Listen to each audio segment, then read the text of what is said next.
दोस्तों नमस्कार। आप पब्लिक न्यूज़ टीवी देख रहे हैं। मैं हूं देवकीनंदन मिश्र। बिहार में वोटर वेरिफिकेशन का जो प्रक्रिया चल रही है चुनाव आयोग की तरफ से, उसको लेकर के तरह तरह की आशंकाएं हैं। राजनीतिक दलों का कहना है कि अगर इसी तरीके से वोटर वेरिफिकेशन का काम होता रहा तो 2 से 3 करोड़ मतदाता 2025 के विधानसभा चुनाव में वोट नहीं डाल पाएंगे। सवाल ये उठता है कि आखिर चुनाव आयोग चुनाव के ऐन मौके पर करीब 1 महीने के भीतर वोटर वेरिफिकेशन क्यों कराना चाहता है। चुनाव आयोग किसको फायदा पहुंचाना चाह रहा है। वैसे जो तेजस्वी यादव हैं वो यही सवाल कर रहे हैं कि चुनाव आयोग ना होकर के बल्कि बीजेपी का आयोग बनकर के रह गया है।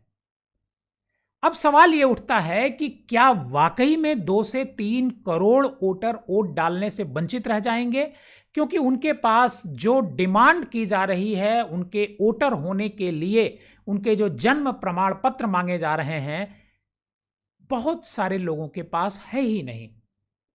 बिहार में 70% से ज्यादा लोग गांव में रहते हैं। बिहार का जो लिटरेसी रेट है वो भी काफी कम है। अगर बीएलओ फॉर्म दे करके चला भी आएगा तो क्या वो फॉर्म भर करके जमा कर पाएंगे। इसके साथ साथ अगर वो वहां नहीं जमा कर पाते हैं तो क्या वो ऑनलाइन अपना फॉर्म जमा कर पाएंगे, इसको लेकर के संदेह है। कल चुनाव आयोग से अभिषेक मनु सिंघवी की अगुवाई में एक प्रतिनिधिमंडल मुलाकात करता है चुनाव आयोग से, और चुनाव आयोग से बहुत सारे सवाल कर रहा है। चुनाव आयोग से वो पूछता है कि जो काम 22 साल से नहीं हुआ उसे अब क्यों किया जा रहा है, और वो भी ऐन चुनाव से पहले। और जो डॉक्यूमेंट्स मांगे गए हैं उन डॉक्यूमेंट्स, बहुत सारे लोगों के पास वो डॉक्यूमेंट्स हैं ही नहीं। और ऐसे में चुनाव का वक्त है, चुनाव में कुछ ही महीने बचे हुए हैं।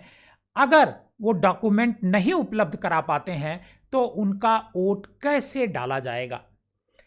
इसी को लेकर के विपक्षी दलों का एक अनुमान है कि 2 से 3 करोड़ लोग जो है वोट नहीं डाल पाएंगे।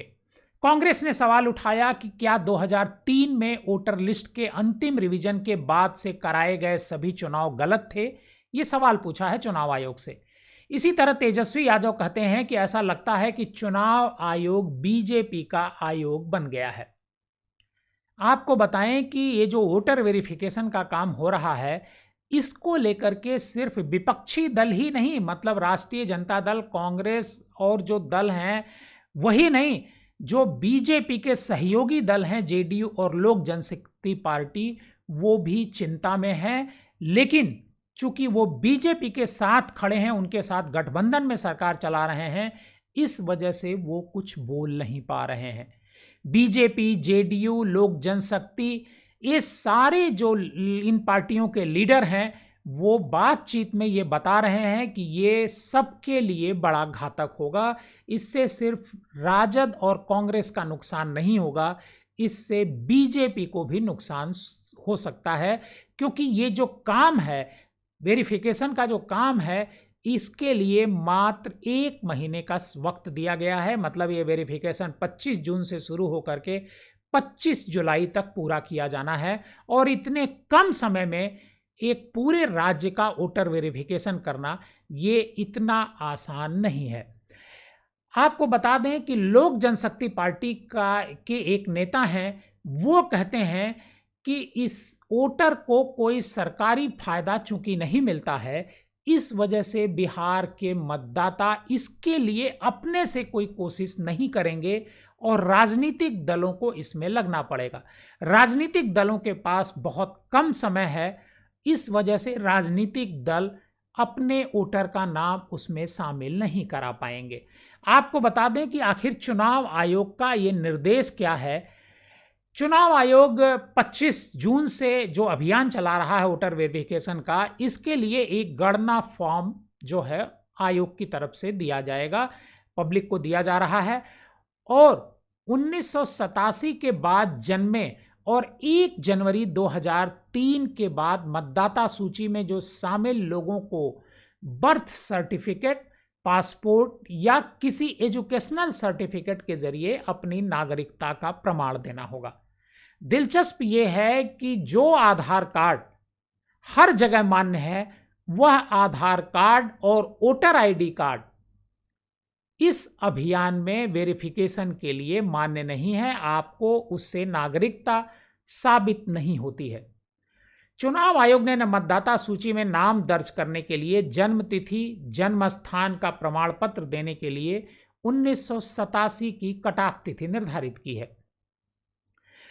आपको बताएं कि भारत के जो रजिस्ट्रार जनरल हैं, उनके आंकड़े बताते हैं कि 2000 में राज्य में केवल 1.19 लाख जन्म पंजीकृत हुए थे, जो उस समय बिहार में अनुमानित हुए कुल जन्म का मात्र 3.7% था। मतलब बाकी लोगों ने जन्म का पंजीकरण ही नहीं कराया। सवाल ये उठता है कि अगर वो जन्म का पंजीकरण ही नहीं करा रहे हैं तो उनके पास जन्म का प्रमाण पत्र कहां से आएगा? और जब ये 1.19 लाख लोग पंजीकृत किए गए बिहार में 2000 में, उस समय जो राष्ट्रीय औसत था जन्म का पंजीकरण का वो 56% था, जबकि बिहार में मात्र 3.7% था। इसको लेकर के भी लोगों की चिंता है कि लोग जब जन्म का पंजीकरण ही नहीं कराए हैं, ऐसे लोग किस तरीके से वोटर बन पाएंगे इस बार, जबकि वोटर पहले से ही वो मौजूद हैं। 2001 की जनगणना कहती है कि बिहार में 1 मार्च 2021 को जो आबादी थी बिहार की वो 8.3 करोड़ थी, जो 2011 में बढ़कर के 10.4 करोड़ हो गई। राज्य की आबादी 2.11 करोड़ बढ़ी, लेकिन इस दौरान बिहार में 73.91 लाख ही जन्म पंजीकरण हुए। सवाल ये उठता है कि अगर आबादी 2.1 लाख करोड़ बढ़ती है तो 73.91 लाख ही क्यों जन्म का पंजीकरण हुआ? दरअसल कोई व्यक्ति अगर हॉस्पिटल में पैदा होता है शहरों में, तभी उसका जन्म का पंजीकरण होता है। आमतौर पर लोग जन्म का पंजीकरण नहीं कराते हैं।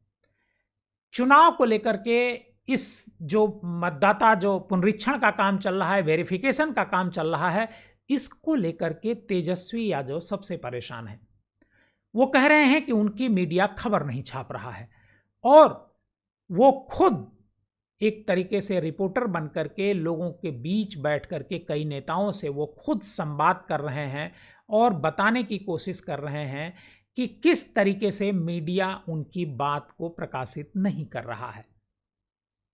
बहरहाल विरोध तो खूब हो रहा है, लेकिन क्या चुनाव आयोग इसमें कोई बदलाव करेगा? चुनाव आयोग क्या अपना फैसला वापस लेगा?